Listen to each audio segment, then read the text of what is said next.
הרסת אותי. בנות, על מה אתן מסתכלות? נסות להיזכר איפה היינו. על המפה של גואטמלה. חזרתם ממש לא מזמן, אתן כבר לא זוכרות איפה הייתם? האמת היא שזה לא שלא זוכרות, אתה לא מסתובב עם מפה, מובילים אותך ופעם בכמה ימים מסבירים לנו, קצת תיארו לנו איפה היינו, אז... זה גם כל כך אינטנסיבי. אתה ביום מספיק כמה מקומות, אז אתה כאילו לא... אז תגידו לי, מה עלה על שתי בנות, לצאת למסע, עוד 40 בנות, ולהשאיר את הבני זוג החמודים שלכם בבית? טוב, זה התחיל מרעיון לנסוע לקראת יום הולדת 50, לעשות את מלכת המדבר ששמעתי על זה. ולא רציתי לצאת לבד, הצעתי ללאה. ידעתי שהיא תסכים. וזהו, נרשמנו למיונים, והיה לנו ביולי המיונים. תוך כדי המחנה קיץ נסענו למיונים, ואחרי שבוע וחצי משהו כזה הודיעו לנו שעברנו, כמובן. במיונים אתה עובר מקבוצה לקבוצה, בודקים אותך, ומסתבר שזה עוזר אחר כך לסידור של הג'יפים. כשהם עושים את הצוותים של הג'יפים, אז הם רואים מה כתבו עליך בכל תחנה ותחנה, ואז סדרים ככה ממש כמו כפפה, סידרו את כל הכל מאוד מחושב. יש לנו פה את הרשימה של כל הג'יפים, ככה שנזכור כל בת ואיזה ג'יפי. שמעת. כל אחד יכולה להתקבל? כן. כן. זה גם יש כאלה שמגיעות למיונים ובעצמם לא רוצות, כי זה לא נראה להם כל הדברים שעושים שם, את כל הזה. צריך לדעת לנהוג. לא, אתה לא חייב לנהוג שם, אבל אתה חייב לעבור את כל מה שאתה עובר במיונים. צריך רישיון נהיגה וצריך בריאות, כן. שאין איזה משהו בריאותי קיצוני. כן. אבל אם אין לך משהו, אז כל אחת יכולה להתקבל. אז אחר כך עשינו גם כן, היה לנו סדנה של 4 שעות ביער בן שמן, כל אחת מאיתנו הייתה צריכה לנהוג בשטח שם, עליות, ירידות, כל מיני דברים. וזהו, ואחרי זה חודש לפני הנסיעה היה לנו מפגש של הקבוצה, אז הכרנו את כל 40 בנות. ואת הג'יפ שלנו. ואת הצוות שלנו. ביקשנו מראש להיות ביחד בצוות, ונוספו לנו עוד 2 בנות. ומי הם 2 הבנות? אחת מיבנה איריס, ואחת מראשון סימה. שפחות או יותר אנחנו 4 באותו גיל, ובחודש שנשאר לנו היינו צריכים... לעשות משימות תרבות. חזרנו לצופים. כן. מה זאת אומרת?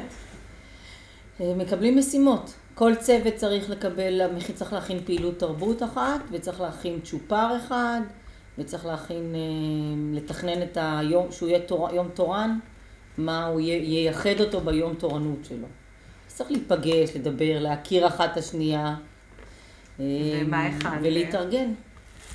מה הכנתם? הברקה של ניצחונה. לא, אנחנו ביקשו מאיתנו להכין. נותנים לנו הנחיות פחות או יותר, כיוונים. אז ביקשה מאיתנו לעשות משהו שקשור לקשת, קשת בענן, שאז הבנו שלגואטמלה בכלל קוראים ארץ הקשת בענן. איזה יופי. שגם הצלחנו לראות את הקשת בענן המדהימה. נכון, יש לנו תמונות, אבל הקשת בענן קוראים לגואטמלה בגלל כל הצבעוניות, של כל כפר, כל שבט הוא בצבע אחר. ואז הלכתי לחנות ומצאתי בד מאוד צבעוני של קשת, הלכנו, קנינו את זה ביחד, והכנו חמצברים כאלה לכולם, לכל הבנות. ידענו ששם יש מזג אוויר כזה שבערב קר, בבוקר זה קלאסי וזה דק. זה היה ממש, היינו הולכות עם זה כל הזמן, בצוואר, בתור קשת, בתור האוזניים, אפילו המדריך שלנו המקומי כל הזמן, רומאו הלך עם זה. טוב, אז אנחנו נמצאים בצימר, באיזה מקום אנחנו נמצאים? אחרי 24 שעות שלא ישנו, יפים, עייפות. עייפות. כן, ומתארגנות, מכינות לנו את הדברים למחר. נכון.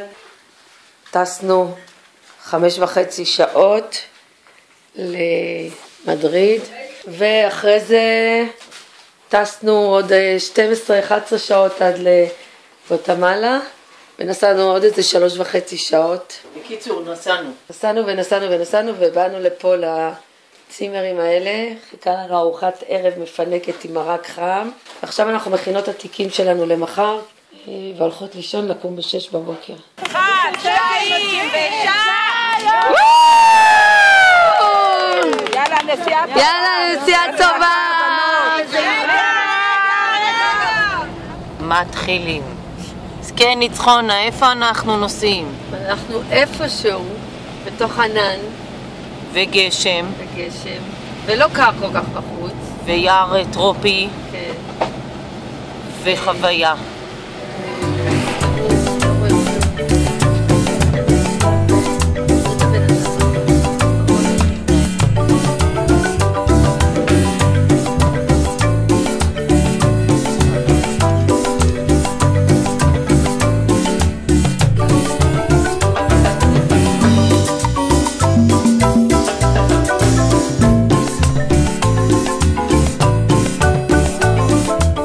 הילדים חוזרים מבית ספר, נא לראות, ככה הם הולכים, יורד להם גשם ואין להם מעיל ואין להם מגפיים.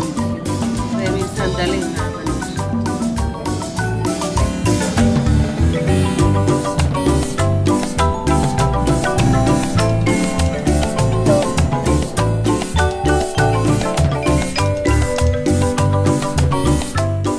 כל הבנות רוקדות פה בהפסקה.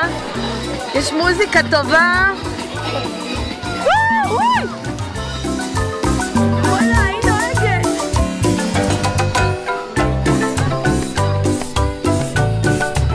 חוץ מחוויית הנהיגה והמקום הזר החדש וכן הלאה, זה בעצם חוויה חברתית. נשית. מאוד. נשית חברתית. יצאנו למילואים. זה כמו לצאת למילואים, לעשות שטויות, לנסוע עם 11 ג'יפים, ופתאום רוצים פיפי, עוצרים, כל הדלתות נפתחות, וכל הטוסיקים החוצה, ואם היה אפשר לצלם את זה, זה היה חוויה לפעמים קשה. כל הקטע הזה, וכל האוכל והבדיחות והקשקשת ברשת, יש קשר שמחובר כולם על אותה רשת. במכשיר קשר. כי בעצם המדריכה בג'יפ הראשון מובילה את כל השיירה, מסבירה לכל אורך הדרך הסברים מדהימים על מה שאנחנו רואים, על המדינה שאנחנו נמצאים בה. זו הייתה חוויה מאוד מעניינת, כי הרבה דברים שלא ידענו. ומצד שני עושים גם כל מיני משחקים בדרך, ומצד שני גם בנות, אז יש... הרבה קשקשת. אנחנו קראנו לזה הוואטסאפ התקשורתי שלנו. זה לא רק נהיגה, כל הקטע הזה של המסע הזה. נהיגה זה רק חלק. זה טרקים, זה טרקים, זה פעילויות, זה... עשינו אומגה. כן, אבובים, המון טיפוס והליכה. יש הליכה מאוד קשה שעשינו להרי געש, כי גואטמלה היא מסביבה, היא מלאה הרי געש.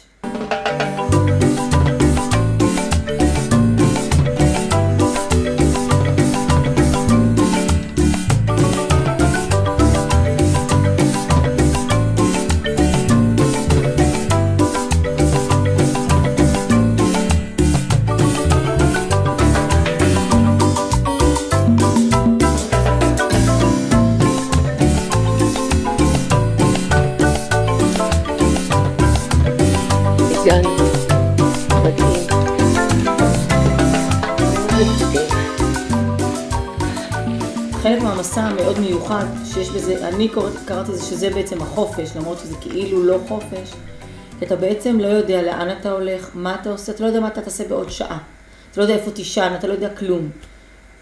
אבל מצד שני אתה נורא זורם, זאת אומרת, אנחנו ממש, זה הייתה לזה איזשהו מין זרימה בלתי ניתנת לתיאור. ככה תגידי לי היום ללכת לישון סתם באוהל, זה אין סיכוי, אבל שם זה חלק מהעניין, אתה נותן את עצמך לזה, אתה, כל מה שעושים לך, אומרים, עוצרים עכשיו, הולכים לפה, הולכים שם, תכינו תיק, הולכים, תעשו זה, הכל. לא ידעתם את המסלול מראש? גם לא באותו יום, זאת אומרת, באותו יום התחלנו את הדרך. ידענו רק בסוף היום מה עשינו. עשינו. כל שעה, ההמשך, זה רק בא, לאט לאט זה נבנה את אותו יום.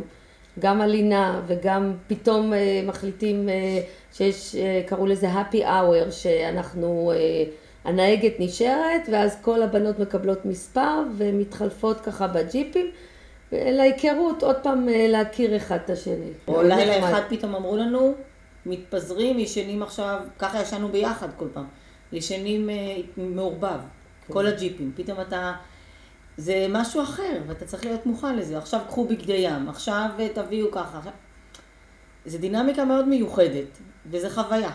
כן.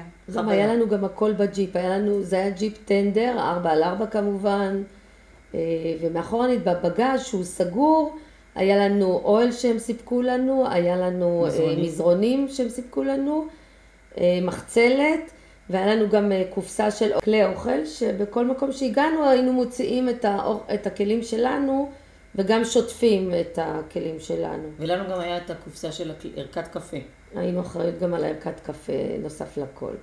עכשיו אני מבינה שגם קיבלתם בבגדים? כן. אז זהו, ביום ראשון לבשנו חולצה אדומה. ביום שני. וביום שני לבשנו חולצה אדומה, וביום שלישי, וביום רביעי, וככה כל הימים לבשנו. קיבלנו לכל הימים חולצות אדומות, קיבלנו סוואצ'ר לבן, מכנסיים צבע אפור, פליז שחור, ומותר רק לחולצות עליה, מותר ללבוש או חולצות ארוכות, שחורות או לבנות. וזה גם משמעותי מאוד, כי זה נשמע נורא, אבל זה פשוט מנטרל. היה כיף לגמרי. כן, אתה בכלל, אין התייחסות כולם אותו דבר, זה נורא חפשו. ונוח, והמכנסיים, פעם אחת חיבסנו אותם את המכנס, וכל השאר היינו עם 4 תרמיות, גופיות, כי המזג האוויר שם בבוקר ובערב קר, כמו פה, לפעמים קר מאוד, ובתוך האוהל, אבל היה לנו ממש בסדר כשישנו באוהל. היה ממש נעים. ובמשך היום, או חולצה קצרה, או חולצה קצרה עם סוודר, או עם פליס, תלוי איפה היינו, כי הגענו תלוי בכל אחד. גם, אני הליכה, הגענו לגובה של 3,100, הגענו אנשים שסבלו מאוד שם בגואטמלה, והגענו להכיר, גם ישנו בבית של מקומיים, בישלנו איתם. נכון, זה החוויה. זה ללמוד את החיים שלהם מבפנים באמת. כן. זה משהו מאוד מיוחד. היינו באיזה כפר מאוד מאוד עני, שזה באמת מקום של 3,100, שזה כפר שהם סבלו שם מאוד,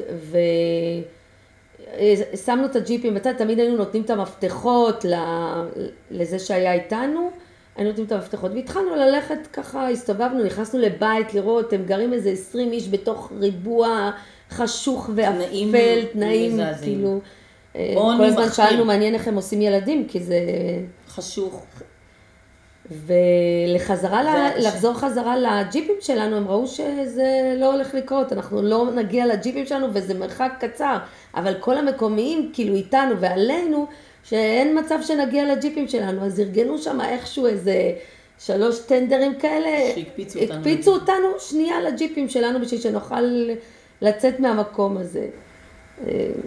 המקומיים, יש להם, הפרנסה שלהם היא דלה, וחלק מזה שהם גילו בזכות מלכת המדבר, אנחנו היינו מסע מספר 7, הם גילו שמגיעות אנשים שקונות את הדברים, והם נדחפים לך, אבל בצורה שבשלב מסוים זה כבר נהיה ממש קשה.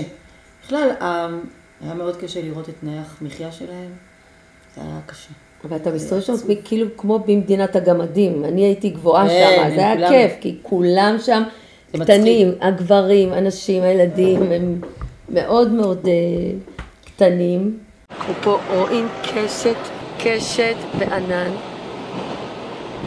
משהו מדהים, מדהים, מדהים, מדהים.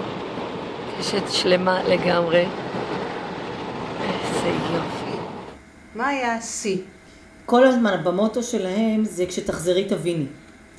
וכל הזמן צחקנו, זה היה איזושהי בדיחה שלנו, כשתחזרי תביני, כאילו היה... אבל זה באמת נכון. בעצם רק כשאתה חוזר, אתה מתחיל לשחזר, לעכל, לעבור את החוויה הזו. הכל זה חוויה, הכל זה מיוחד. ומכל מיני סוגים, כל מיני חוויות. וכשאתה חוזר, אתה מתחיל לעבור את זה, אתה רואה שעברת איזושהי חוויה ואיזשהו תהליך, שאתה לא הבנת אותו תוך כדי. מאוד, היו בנות שעברו, חוו פתאום... מוכני, כל מיני... איזשהו משהו, כן, וואו. כן. אני מבינה שפגשתם איזשהו שמן, מה... שמנית, מה היא עשתה לכם? קודם כל העלייה להרגש הזה, כמעט גמרה אותנו. זה למעלה בהרגש, ששם הוא לא פעיל וזה אגם.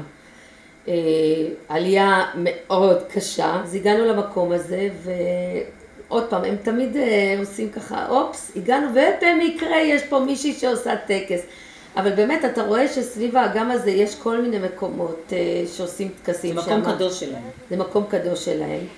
ובכלל זה מקום גבוה, אז את העננים לאט לאט התחילו להתכנס, ירדו, והיא עושה את זה שלה וזורקת נרות וזורקת זה, והדליקה מדורה והאש עולה, יורד וזה, והעננים נכנסים, וזה היה באמת צמרמורת לפעמים. זה היה מאוד מיוחד, זה גם היה חוויה, והרבה בנות ככה, שם גם כן היה להם איזה התגלות, איזה משהו. אז זה חוויה מאוד מיוחדת. שאתה צובר לאט לאט ואתה עובר, משהו שכל ההתנסות הזו היא מאוד מיוחדת, מאוד מאוד מאוד.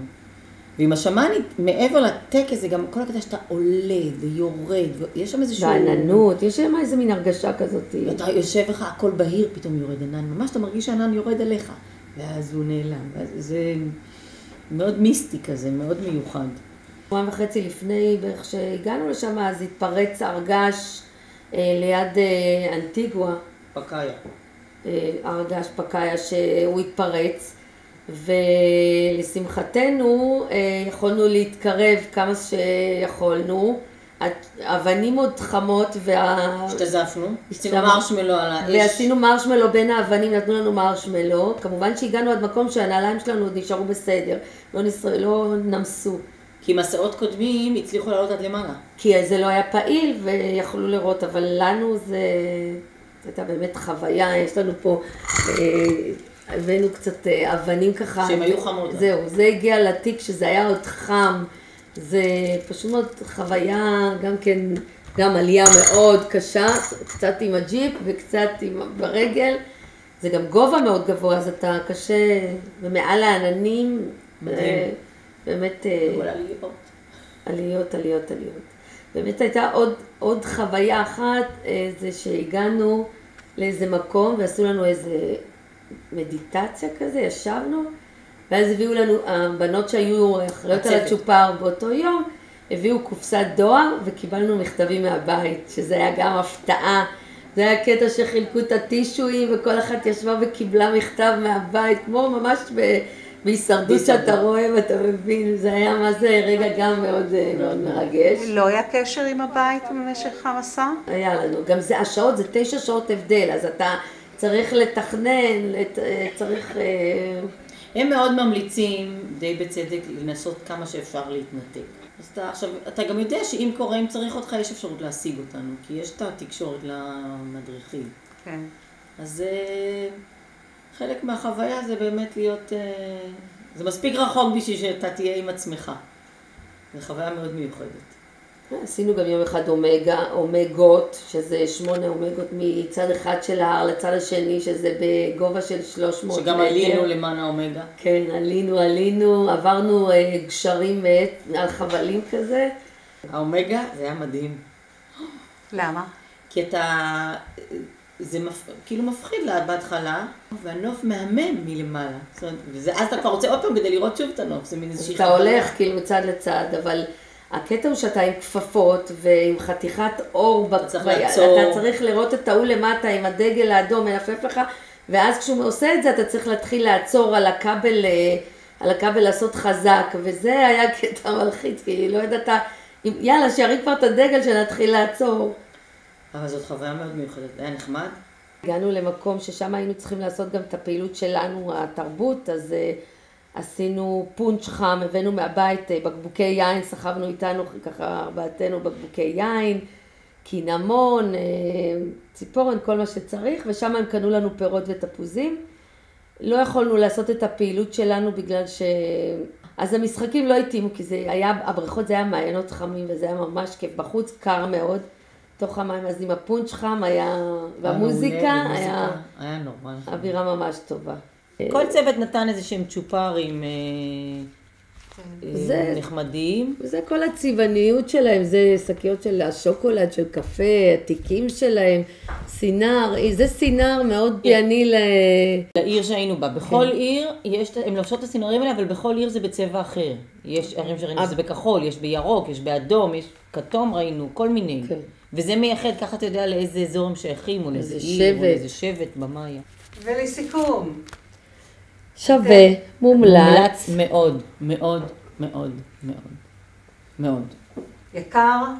לא, כאילו, מה זה יקר? הכל יחסי. הכל יחסי, אתה משלם על טיסה שהיא מאוד רחוקה, שזה גואטמלה, על בגדים שזה מאוד משמעותי שאתה מקבל את הכל ואתה לא צריך לדאוג. על אוהל, על לינה, על אוכל. על הדלק, על האוטו, על הג'יפים חדשים מעולים, הדרכה, על הכל, על הכל, הכל. זה שווה. שם ממש כמעט לא בזבזנו כסף, ממש לא. כן, ממש לא. ממש לא בזבזנו שם. זה שווה את זה, שווה. שווה את הסכום, אפילו שזה נשמע כאילו וואו. זה אתה מקבל, זה משהו שאין שום דרך אחרת לקבל את זה, לא שום טיול. זה חוויה אחרת. נשים של... אתם ממליצות. רובם נוסעות לבד, דרך אגב. רובם נוסעות לבד, לא בתור בחברות. ואנחנו נסענו חברות וחזרנו חברות עוד יותר טובות. נכון. זה סימן שזה היה טיול טוב. נכון, נכון. זה היה טיול. וחזרנו עם עוד חברות. 38 חברות.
תודה רבה לכם, ממש נותן חשק. תודה רבה.